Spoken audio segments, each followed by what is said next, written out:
found a scar tissue where that they can identify parts of the DNA that's been replaced. Mm. You know, in a DNA replication process, it's a duplicate.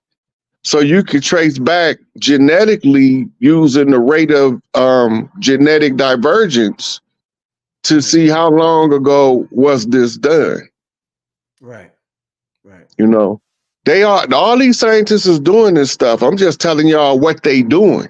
Right. What they looking at, because we don't know. Nobody's coming back to the hood saying, hey, yo, the scientists in the laboratory trying to figure out how to downgrade your DNA and upgrade theirs. And then this is how it works. A lot of people have the theory, but they don't have the operational format by which the thing is being applied. Mm. Right? So I come in, I say, this is what they doing. This is how it works. Yeah. You know, and all of that genetic manipulation is part of the tools of oppression. It's an act of war on a free will society. You know, I remember years ago, like a lot of years ago, Alex Jones had this DVD. I think it was Alex Jones. He had this DVD called The Prison Planet. And a lot of people who are into this consciousness, they consider this planet like the jail of the cosmos. This is a prison planet. But I noticed if we compare it to prison, I noticed the similarities between the language that we use for prison and our and how we, you know, in our body. So we got the prison, then we got the prism, light prism. We got cells, we got cells. You in a jail cell, we got cells. You got they charge you with battery, we could charge our battery. You know, we're like a battery and we could charge our battery. So the language is very similar.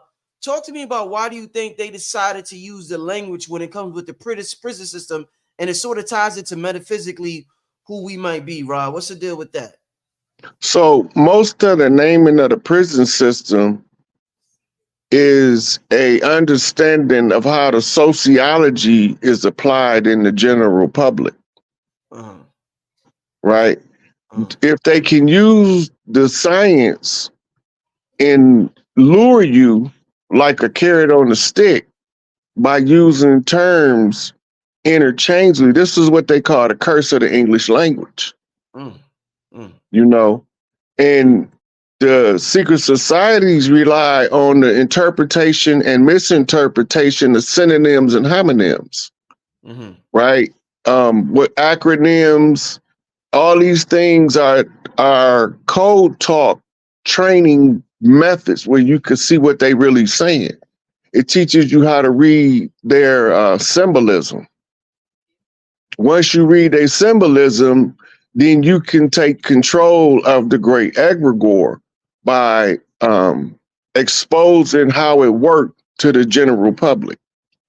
Because once you know how it worked, you are in more control than you were before you didn't know anything about it. You know, you talked about Earth once being like heaven, and when certain entities took over Earth, it became, and you know, they flipped it and it became something else completely. You know, we look to study ancient Kemet for answers about who we are, and if you study ancient Kemet, Rod, a lot of the teachers talk about avoiding reincarnation on this planet. Do you think, just to use a modern day example, sometimes we could study people on certain lands and their teachings might reflect that they was colonized by another group. So do you think, you know, like I may teach about Jesus, right? But that is a result of the Nicene Council, the Crusades and all that other stuff. Do you think what we're reading, the hieroglyphs that's on the wall in Kemet, is not what it is, what it appears to be? That is a result of colonization, that is a result of them being mistaught about who they were. So even they got the shit wrong. You talking about the hieroglyphics? Yeah. Them saying avoiding coming back to this planet, but you saying this planet used to be heaven. Nobody's saying that that's on the hieroglyphics. All they're saying is that the goal is not to incarnate back to this realm. So do they got the shit wrong on the hieroglyphics as a result of colonization or whatever? It's contextual.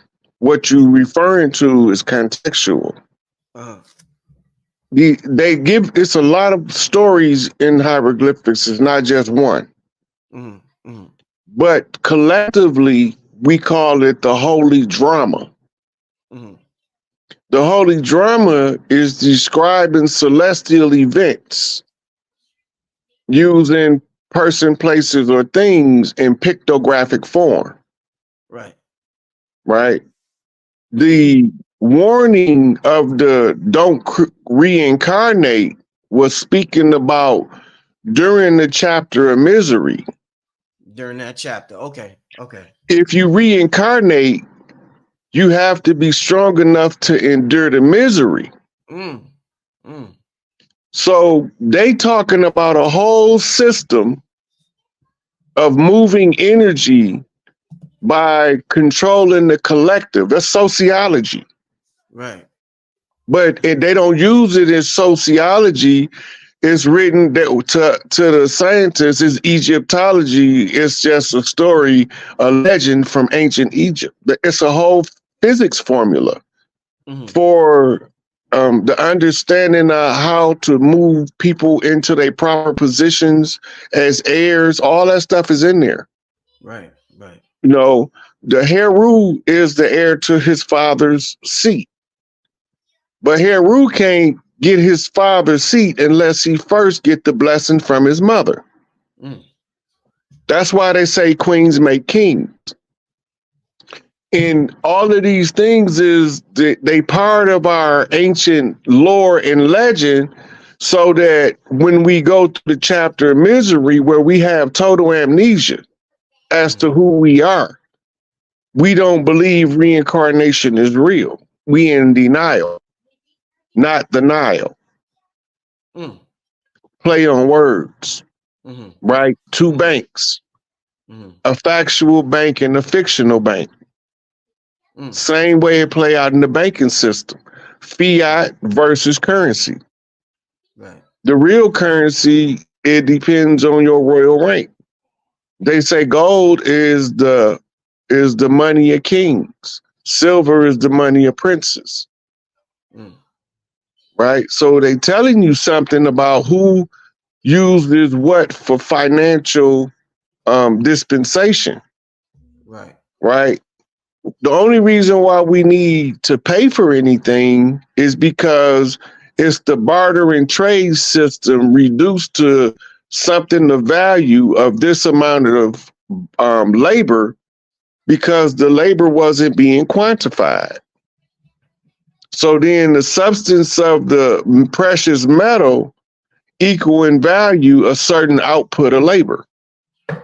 And you use that as a medium of exchange for the ones who produce the substance instead of use their labor for currency. Right? It's energy. It's transferring the energy. Rod, what's a more ancient name for Earth? Tiamat or Ki? I hear some of y'all say Tiamat. I heard Bobby Hemmett refer to Earth as Tiamat. I heard some people refer to Earth as Ki. What's the most ancient name? Gaia. I hear the name Gaia. What's the most ancient name for Earth, Rod? A lot of those names are contemporary, and they come from the language differences of different groups of people. It's not so much the name, it's the meaning of the name. Because when you go through so many languages as we have, we're not using none of the original tongues of the first people.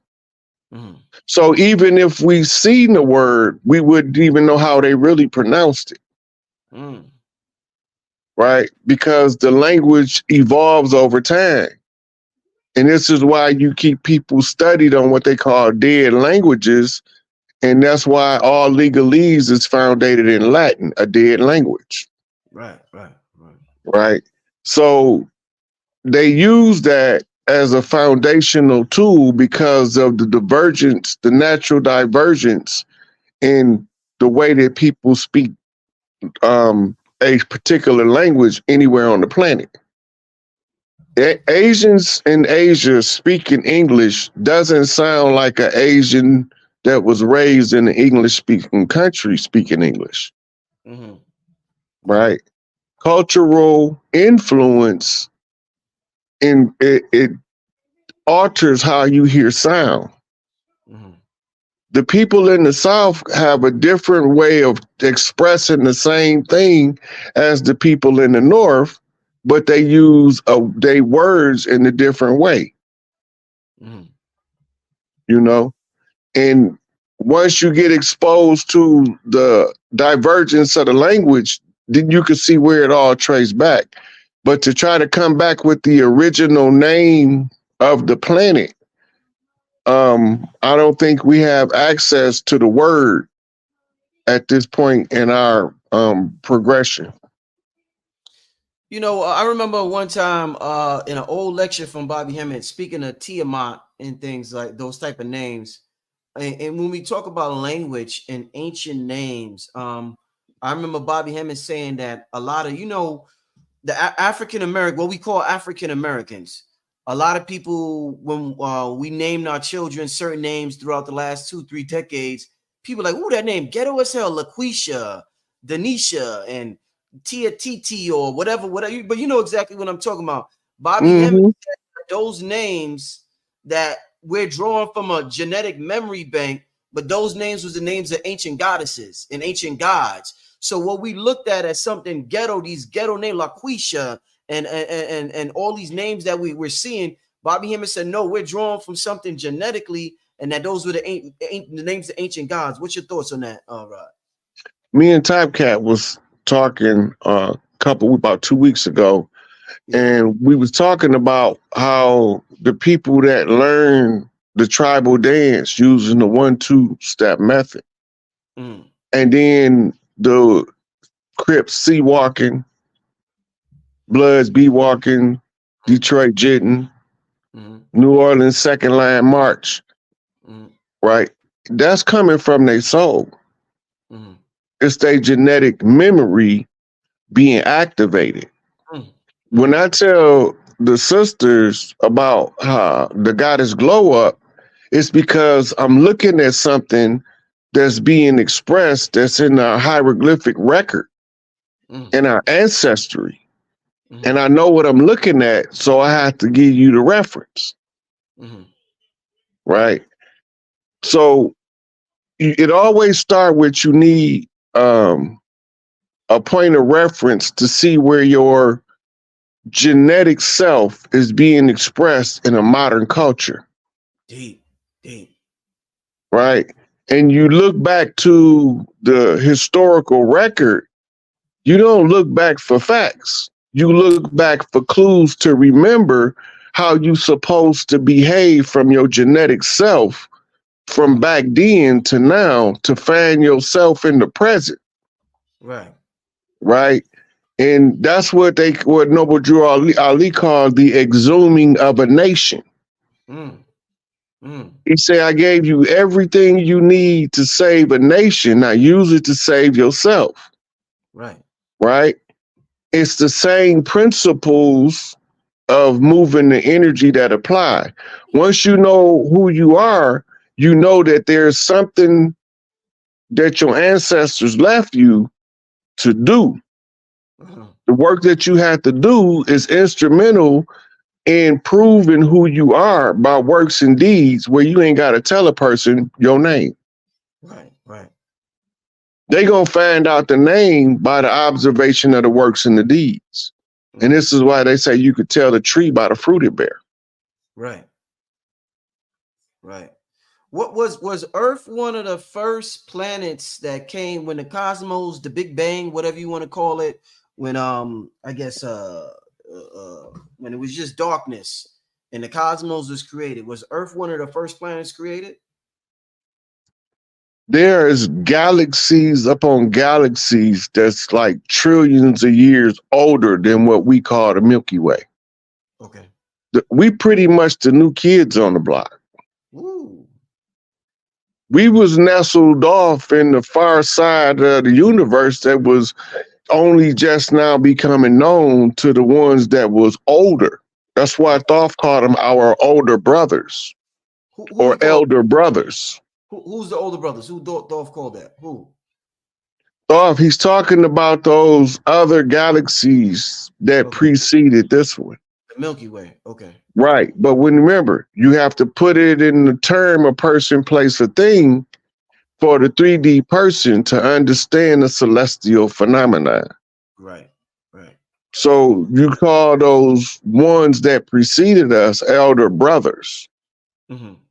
right? And he used brothers on purpose, Mm-hmm. right? Because the Pleiades is called the seven sisters, and they trillions of years older than Earth, Mm-hmm. Mm-hmm. right? And they have a heavy influence on the frequencies that come to the Earth. Mm-hmm. So we name the stars a name. Mm-hmm. That's a noun. Mm-hmm. And then we describe the energy of that star by telling you the character traits of the person with the name that is the noun. And now you have a way in 3 dimensions looking at the human movement to read the stars without ever looking up. Because once you get accustomed to what energies you're reading, they stick out in everything. It's like reading the streamers on the Matrix at that point. Wow. Wow. You know, Rod, you know, they say everybody has a spirit guide. Does everybody have, you know, you see all the stars in the sky, just the same way they say everybody has a spirit guide. Does everybody has a star that follows them? Like they could look up anywhere on the planet and that star is following them. Is that I heard somebody say that before. Is that true? It's that's through celestial energy because we all accumulated stardust. Mm-hmm. The stardust that you most compose has the strongest draw on your energy signature. Right, right. Okay. Right. So it's by the law of volume. If you have enough of the volume, you quantumly attach to that star. Woo. And that system. And this is why you get zodiac types with different character traits. And then you got 2 people in the same zodiac sign that don't act nothing alike because they embodying different stellar energies under that's from that zodiac region. Right. But right. they all have a different energy, and that's why they come in at a different time. Right, right, right. Wow. Yeah. So this is how the ancestors try to reduce high spirit science for regular people to be able to assimilate it using a day-to-day activity as the template. They'll begin to naturally see it. It'll guide them. Mm-hmm. Mm-hmm. When they say everybody got a spirit guide, because the process that we going through is called the purification of the ego and the exhuming of the self. The higher self is the one that's trying to conquer the ego, but he can't make the ego let him in. He can only sit there and wait until the ego acknowledges presence. Every time the ego say I'm in, that means step back, I don't need you right now. telling the inner God to remain unseen to the rest of the world. When we say amen, you're saying? Yeah. Shit. That's the self-imposed conjure that we all been putting on ourselves in the name of religion. Amen Rod, that's the same as Marduk. Same person, same energy? Yep. Marduk is 2 Marduks. One is Enlil's son, one is Enki's son. Enlil's son was the referee and he didn't want to be here, so he became belligerent and abusive as a governor, ruler. Right. And so that's when you hear about in the book of Enoch when they say he was chained in Antarctica. And then they describe the topography that's under the ice. Rod, who would Loki be associated with if we're using Loki? Yeah. Loki is another name for Horus from a different culture. From a different culture. Mm-hmm. That's why he's an adopted son of the Ice Princess, adopted by Thor and father. Right? That means he raised by somebody that's not his actual father, but somebody who made a peace treaty with his mama. Because that's how Zeus ended up marrying the Ice Princess as a peace treaty in the lore. Right. Between the ice giants and the Olympians. Right? Now, the same story is an overlay for the daughter known as Scotta, the air princess to the north. We know it as the story of Elsa. Frozen. Right? It's a nice fairy tale to tell the children, but it's the same story as the Ice Princess. The Ice Princess is Isis because her ice is, she's Isis, the Dame of the North. Right. The Princess of Notre Dame. Right?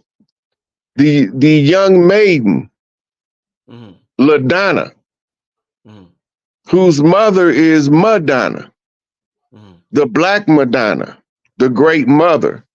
So now they're giving you a map of how to locate the heirs if you the family redeemer, using the ancient lore and legends as the template. And that tells you how to capture certain energy. And it's all going back to a combination of technology and conjure used in tandem in order to be able to put us through our paces so that we can properly be punished for our sins, or by our sins, I should say. Right. Rod, what's your we've talked a lot. We've done a lot of shows on the Anunnaki. There's so much talk on the Anunnaki on the internet right now. I mean, so much talk. I think you contributed greatly to that, and Billy Carson. I would say you and Billy Carson contributed greatly to all the talk on the Anunnaki. Within a lot, there were so many people before Dr. York. A lot of people talked about, but I'm just saying within the last years, I think y'all two talked a lot, brought a lot of attention to this subject on YouTube and on the internet.